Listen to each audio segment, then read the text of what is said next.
Hi, this video is about how to use the Linet beds. Tip number 1. You can lengthen or shorten the length of the bed by using these controls here. In the next segment, you will see the CPD transporter explain the advantages of that feature. It goes through, the majority of the doors. You can actually shorten the bed. Right.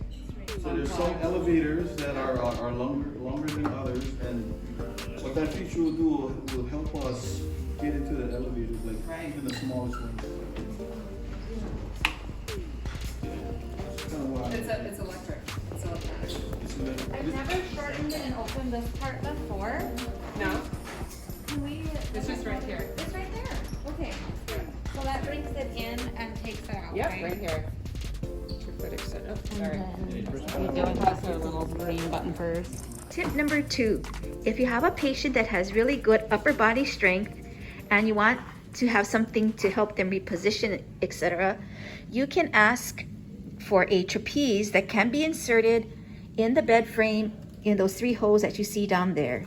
Just ask your friendly physical therapist or occupational therapist for where you can get one of those trapezes.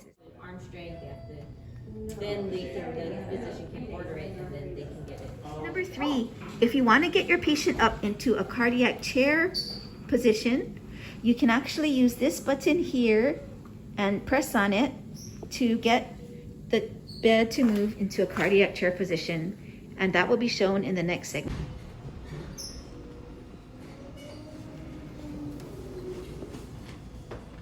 Well, there is some debate about that mode, though. So right now it's pulling in the rest of the foot section, so I think 500 more. Nobody wants to put them in. Yeah, they're looking specifically for swallow studies. Oh, okay. Yeah, it's, The speech needs to be right. yeah. But they have to be all the way up before they get put into cardiac arrest. Number 4, if you want to get your patient up slowly into a sitting position, you can actually use this button here, and the bed will slowly raise the head and lower the bottom. In the next segment, you'll see Julie, the Linet representative, demonstrate this. 3 things for you. It's going to bring the head of the bed up, flatten out the knee section, and then take the bed to the lowest height. So you're getting the patient ready to get out of bed. It's nice, it's slow and controlled, which is what we want for our patients, right? Especially the ones that have been in the bed for a long time or are very weak. Gives their body a chance. Number 5, if you want to use the tilt feature in the bed to help to get your patient out of bed and from a sitting position to a standing position, you can use this feature here, and you can actually tilt the bed towards you 4 degrees. And then what you can do is you can lower the bar here. So now the bed is slightly tilted downward 4 degrees this way, and the patient can get off the bed. In the next segment, you'll see Julie demonstrate this feature. So I'm going to turn you towards me. Now if I go 4 degrees or less, I can drop the rail and you won't get that alarm, okay? If you need to go further, and again, up to 8 degrees, otherwise it's going to lift the frame, then I can start to tilt her. And then I can come over. You'll hear the alarm, but to turn it off, you're just going to hear a press and hold, and it's going to silence the alarm. So now we're going to help her grab onto the bed. Okay. And then swing your feet. Now you're not a loosey-goosey, right? Otherwise that would need to get you out of bed. Well, I am a loosey-goosey. And I'm going to get you out of bed without lift equipment or any help. Yeah. We don't have that. All right, here. Tip number 6, use a Protevo pump with your bed for patients that are higher risk for skin breakdown. Actually go and get a Provino pump, which we have here, and I'll get it. Looks like the Provino pump, and you know it goes with the Linet mattress because it has 3 of these little prongs. So let's put it on the bed. Brought the Protivo pump to the bed and I put it on there. And now I have to insert these 3 prongs into the mattress. So let's go ahead and do that.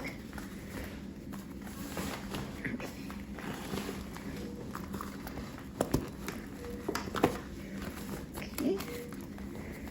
So it's not as easy as it looks. Sometimes it's really hard. You have to really work it in there.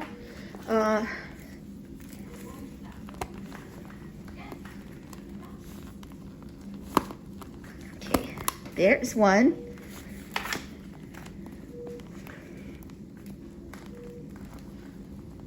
Okay, there's.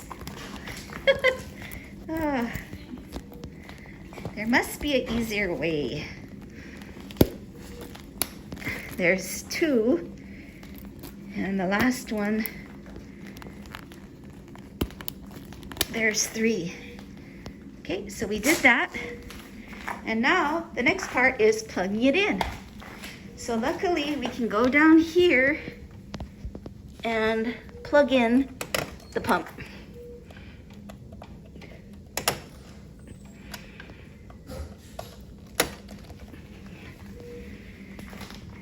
Turn it on.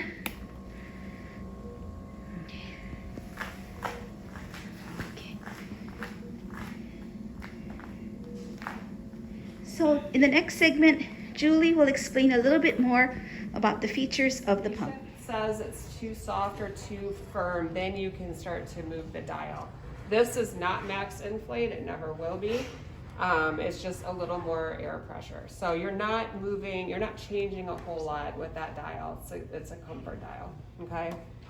So we're on ABT and microclimate management, which is typically what you're gonna have on if you have the pump on, mainly most of your patients. If the alternating pressure does bother them, you can turn it off for a while, just make sure you keep the NCM on and then put the ABT back on. So there is an ember light here, which usually means there's not enough pressure in the mattress. So I'm gonna keep an eye on that. So this ember light, that's what that indicates. There's not enough air. So what you would do is check the connections, make sure everything's, she's already on it. Make sure everything's secure with the bed. I'm finding these are broken a lot of times, just popped right off. The black, Just the whole thing. the whole thing. Like even today I found ones, they're not working because they're not even plugged in. They're just sitting there like this because Right. this thing popped off. Right, okay. Yeah. So no connection. Yeah. But it was So- have that red thing on it. Yeah, I am. So it was howling, but nobody knew what that red thing was. Exactly, right. Exactly. So I am trying to let everybody know. So I will look at this bed once we're done and see if I can see why that ember light's not going off. So that is your indicator to whatever your process Number is. 7, you can use the bed to weigh your patients. So prior to your patient coming, you can actually come and zero the bed. So what you want to do is press on the 0 until it beeps. And it's gonna flash and it say, do you really want to zero the bed? Yes, so you press the 0 again and it will beep again. Now your bed is zeroed. In the next segment, Julie will demonstrate this feature. Okay. Did I hit something else again, right? Yeah, you hit it again. So you hit it, it beeps, it flashes.